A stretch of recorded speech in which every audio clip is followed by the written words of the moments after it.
कहानी की शुरुआत होती है एक ऐसे मोड़ से जहां सच और झूठ की जंग अब और भी गहरी होने वाली है। क्या प्यार वाकई नफरत और चालों पर जीत पाएगा? क्या सच्चाई झूठ का नकाब उतार पाएगी? दोस्तों, आज की कहानी आपको वही ले जाएगी जहां हर किरदार की नीयत पर सवाल खड़े होंगे और हर कदम पर किस्मत की बाजी पलटेगी। सोनालिका अब अपनी चालों में इतनी आगे बढ़ चुकी थी कि कोई भी उसे रोकने वाला नजर नहीं आ रहा था। उसने बुआ माँ को भी अपने जाल में इस तरह फंसा लिया था कि वो अब उसके इशारों पर नाचने लगी थी। शिवांश को अपने करीब करने के लिए सोनालिका ने हर हथकंडा अपनाना शुरू कर दिया था और एक दिन तो उसने हद ही कर दी जब उसने सबके सामने शिवांश से शादी का प्रस्ताव रख दिया। वो उसे गले लगाने ही वाली थी कि तभी वहां प्रार्थना आ पहुंची। प्रार्थना की आंखों में गुस्सा और दर्द दोनों झलक रहे थे। उसने साफ कहा कि यह शादी कभी नहीं हो सकती। उसने शिवांश को सच बताने की कोशिश की कि बुआ माँ और सोनालिका दोनों मिलकर उसे धोखा दे रहे हैं। प्रार्थना ने कहा, शिवांश करती ये तो सिर्फ अपना फायदा देखती हैं। जब तुम्हें जरूरत थी, जब अस्पताल में आग लगी थी, तब न बुआ माँ आई थी और न ही सोनालिका। सिर्फ तुम्हारी माँ और मैं ही वहां पहुंचे थे क्योंकि हमें तुमसे सच में प्यार है। लेकिन बुआ माँ, वो तो सिर्फ तुम्हारा इस्तेमाल कर रही हैं। बुआ माँ गुस्से में बोली, देखा शिवांश, ये लड़की मेरे बारे में क्या कह रही है। लेकिन प्रार्थना रुकी नहीं। उसने बुआ माँ पर जोर से हड़काते हुए कहा, तुम अच्छी तरह जानती हो मैं सच बोल रही हूं। तुम ही हो जिसने शिवांश के दिल में उसकी माँ के खिलाफ जहर भरा। लेकिन सच्चाई यह है कि तुम्हारी माँ तुमसे बहुत प्यार करती हैं।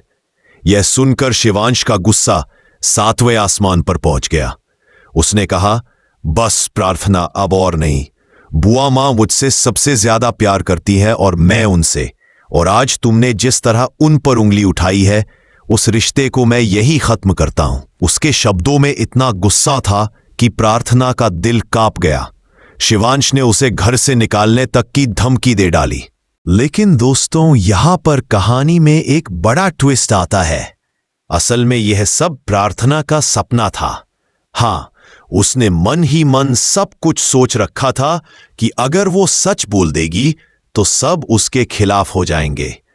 यही वजह थी कि वो चुपचाप खड़ी रही और कुछ नहीं बोली, और सोनालिका मौके का फायदा उठाकर शिवांश को गले लगा लेती है। अब सवाल यह था कि क्या वाकई शिवांश सोनालिका से शादी करने वाला है?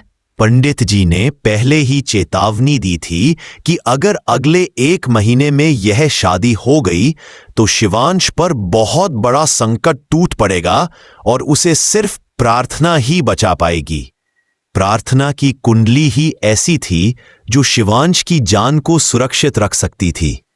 इसीलिए उसने ठान लिया कि चाहे जो हो जाए वो इस शादी को रोक कर रहेगी। प्रार्थना ने घर छोड़ने से साफ इनकार कर दिया।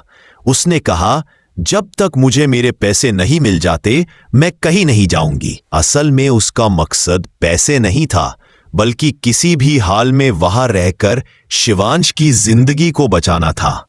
सोनालिका ने चाल चलते हुए कहा, ठीक है, प्रार्थना को पैसे चाहिए तो मैं दूंगी।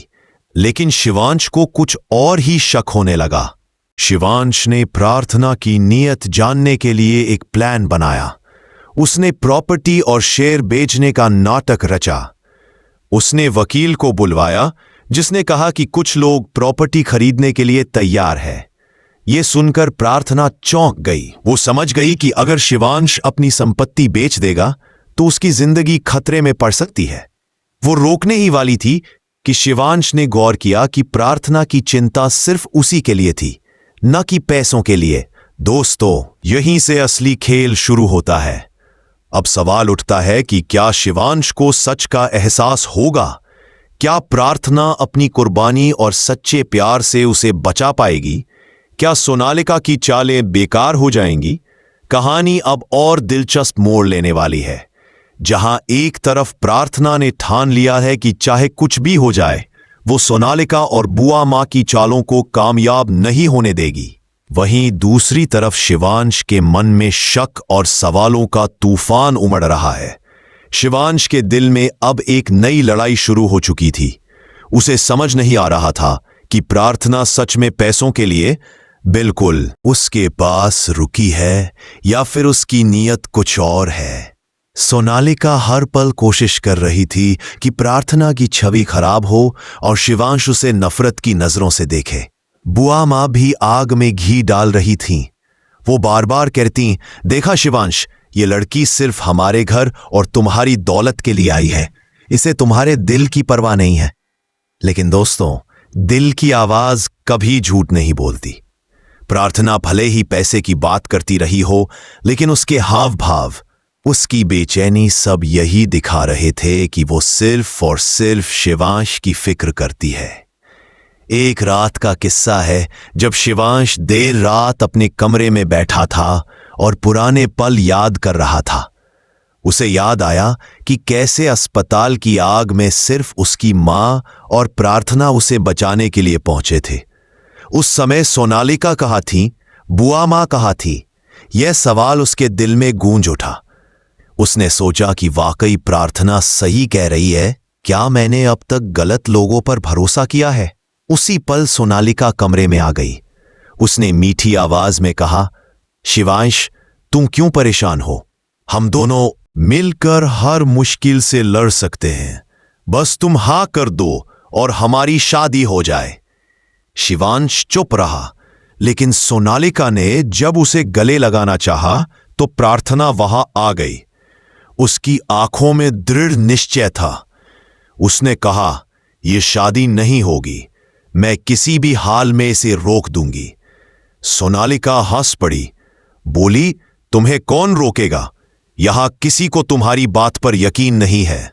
लेकिन प्रार्थना जानती थी कि उसके पास वक्त बहुत कम है। पंडित जी की चेतावनी उसके कानों में गूंज रही थी। अगर 1 महीने में शादी हुई तो शिवांश की जिंदगी पर खतरा मंडराएगा। दोस्तों, यहीं से कहानी और पेचीदा हो जाती है। प्रार्थना घर में रुकने का हर बहाना बनाने लगी। कभी पैसे का मुद्दा उठाती, कभी कोई दूसरा। शिवांश ने भी अपनी प्लानिंग जारी रखी। उसने वकील से कहा कि सबके सामने प्रॉपर्टी बेचने की बात की जाए। वकील ने नाटक किया कि खरीदार तैयार हैं और जल्द ही सौदा हो सकता है। प्रार्थना यह सुनकर घबरा गई। वो फौरन बोली, नहीं शिवांश, ऐसा मत करना, यह सब गलत है। शिवांश ने उसकी आंखों में देखा और पहली बार महसूस किया कि प्रार्थना की चिंता पैसों के लिए नहीं बल्कि उसके लिए थी। लेकिन उसने इसे जाहिर नहीं किया और बस चुपचाप मुस्कुरा दिया। बुआ मां और सोनालिका ने यह सब देखा और भी खतरनाक चाल रच डाली। उन्होंने तय किया कि प्रार्थना को घर से हर हाल में निकालना होगा। एक दिन उन्होंने ऐसी साजिश रची कि घर में चोरी का इल्जाम प्रार्थना पर डाल दिया गया। सब लोग एकत्र हुए और बुआ मां चिल्लाईं, देखा शिवांश, हमने कहा था ना, यह लड़की सिर्फ तुम्हारे घर की दौलत के लिए यहां रुकी है। प्रार्थना ने सफाई देने की कोशिश की, मैंने कुछ नहीं किया, लेकिन सब उसके खिलाफ हो गए। सिर्फ शिवांश चुपचाप खड़ा रहा। उसके दिल में कहीं ना कहीं यकीन था कि प्रार्थना झूठ नहीं बोल रही। उसने सीधे बुआ मां से कहा, अगर प्रार्थना ने यह सब किया है तो सबूत दिखाओ। अचानक बुआ मां के चेहरे पर परेशानी छा गई। दोस्तों, कहानी में यहां पर फिर से एक बड़ा मोड़ आता है। प्रार्थना अकेली पड़ने लगी, लेकिन उसके इरादे डगमगाए नहीं। वो जानती थी कि अगर उसने हार मान ली तो शिवांश की जिंदगी खतरे में पड़ जाएगी। रात को अकेले बैठकर उसने खुद से वादा किया, चाहे सब लोग मेरे खिलाफ चले जाएं, मैं शिवांश को बचाकर रहूंगी। मैं इस शादी को नहीं होने दूंगी। सोनालिका को प्रार्थना की ये जिद खटक रही थी। उसने बुआ मां से कहा, अब वक्त आ गया है इसे हमेशा के लिए रास्ते से हटाने का। और दोस्तों, यहां से शुरू होती है असली साजिश। सोनालिका और बुआ मां दोनों मिलकर प्रार्थना के खिलाफ जाल बुनने लगी। अब कहानी अपने सबसे बड़े क्लाइमैक्स की ओर बढ़ रही है, जहां एक तरफ सोनालिका और बुआ माँ पूरी ताकत लगाकर प्रार्थना को रास्ते से हटाने की कोशिश में लगी है, वहीं दूसरी तरफ प्रार्थना अकेले ही सबके सामने सच साबित करने की जंग लड़ रही है। सवाल यही है, क्या सच्चाई जीत पाएगी या फिर चालें भारी पड़ेंगी? बुआ माँ और सोनालिका ने अब तय कर लिया था कि अगर प्रार्थना घर में रही तो उनकी सारी प्लानिंग चौपट हो जाएगी। उन्होंने एक ऐसी चाल चली जो प्रार्थना की जिंदगी पर भारी पड़ सकती थी। उन्होंने डॉक्टर को पैसे देकर यह अफवाह फैलाई कि प्रार्थना बीमार है और उसकी कुंडली में ऐसा दोष है जिससे वो किसी को भी नुकसान पहुंचा सकती है। यह सुनकर घर के लोग और भी डर गए, लेकिन प्रार्थना ने हार नहीं मानी। उसने सबको सीधी आंखों में देखकर कहा, मैं भले ही अकेली हूं, लेकिन सच मेरे साथ है। एक दिन सबको सच्चाई दिखेगी। शिवांश इस वक्त सबसे ज्यादा उलझन में था। एक तरफ उसका भरोसा था बुआ माँ और सोनालिका पर, और दूसरी तरफ उसका दिल बार बार उसे प्रार्थना की ओर खींच रहा था। वो रातों को सो नहीं पा रहा था। जब भी आंखें बंद करता, उसे वही पल याद आते जब प्रार्थना ने उसे अस्पताल की आग से बचाया था। दोस्तों, कहानी का सबसे बड़ा मोड़ तब आया जब पंडित जी फिर से घर आए। उन्होंने चेतावनी दी, अगर अगले कुछ दिनों में शादी हो गई तो बहुत बड़ा अनहोनी होगी, शिवांश की जान पर संकट आएगा। यह सुनकर प्रार्थना का दिल दहल गया, लेकिन सोनालिका हंस पड़ी। उसने कहा, यह सब ढोंग है, मैं और शिवांश शादी करेंगे और कोई हमें रोक नहीं सकता। शादी की तैयारियां शुरू हो गईं। घर में रोशनी, सजावट सब हो रहा था, लेकिन प्रार्थना का दिल टूट रहा था। वो सोच रही थी, अगर आज ये शादी हो गई तो शिवांश को मैं खो दूंगी। उसने भगवान से प्रार्थना की, मुझे शक्ति दो कि मैं इस अनहोनी को रोक सकूं। शादी वाले दिन सब तैयारियां पूरी थीं। सोनालिका दुल्हन बनकर बैठी थी और शिवांश भी मंडप तक आ चुका था। प्रार्थना वहां खड़ी खड़ी सब देख रही थी। उसकी आंखों में आंसू थे, लेकिन उसके इरादे मजबूत थे। उसने ठान लिया था कि चाहे जैसे भी हो, वो इस शादी को होने नहीं देगी। जैसे ही पंडित जी ने मंत्र पढ़ना शुरू किया, अचानक आंधी तूफान आ गया। घर की बिजली चली गई, सब लोग घबरा गए। उसी वक्त प्रार्थना ने जोर से आवाज लगाई, ये शादी नहीं होगी। अगर ये शादी हुई तो शिवांश की जान पर संकट आएगा। मुझे उसकी रक्षा करनी होगी। सब लोग चौंक गए। बुआ मां चिल्लाईं, यह सब झूठ है, इसे यहां से निकालो। लेकिन तभी पंडित जी ने भी प्रार्थना की बात का समर्थन किया। उन्होंने कहा, इसकी कुंडली ही शिवांश को बचा सकती है। यह सुनकर घरवालों में हलचल मच गई। सोनालिका गुस्से में तिलमिला उठी।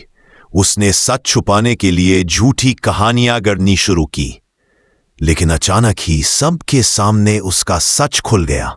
दरअसल शिवांश ने पहले ही सबूत इकट्ठा कर लिए थे। उसने सबके सामने कहा, आज मैं सबको दिखाऊंगा कि असली कौन है और नकली कौन। उसने रिकॉर्डिंग चलाई जिसमें सोनालिका और बुआ माँ की सारी साजिशें साफ साफ सुनाई दे रही थीं। सच सामने आते ही सोनालिका का चेहरा उतर गया और बुआ माँ चुप रह गईं। सब लोग प्रार्थना की ओर देखने लगे। शिवांश की आंखों में आंसू थे। वो प्रार्थना के पास गया और बोला, मुझे माफ कर दो, मैं तुम्हें समझ नहीं पाया। तुम ही हो जिसने हमेशा मेरा साथ दिया।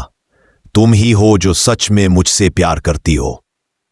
दोस्तों, वह पल बेहद भावुक था। प्रार्थना की आंखों में भी आंसू थे, लेकिन उसमें संतोष था कि आखिरकार सच जीत गया। सोनालिका और बुआ माँ की सारी चालें नाकाम हो गईं। घर के लोग भी मान गए कि प्रार्थना ही इस घर की असली बहू बनने के लायक है। शिवांश ने सबके सामने प्रार्थना का हाथ पकड़ लिया और कहा, अब से हम हमेशा साथ रहेंगे। और दोस्तों, इस तरह प्यार की जीत हुई और झूठ का पर्दाफाश हो गया। अगर आप भी मानते हैं कि सच्चा प्यार कभी हार नहीं सकता और चाहे कितनी भी चालें क्यों ना हो, सच हमेशा जीतता है, तो हमें कमेंट में जरूर बताइए। और ऐसी ही रोमांचक कहानियों के लिए जुड़े रहना मत भूलिए, क्योंकि आगे भी आपके लिए और भी दिलचस्प ट्विस्ट और अपडेट आने वाले हैं।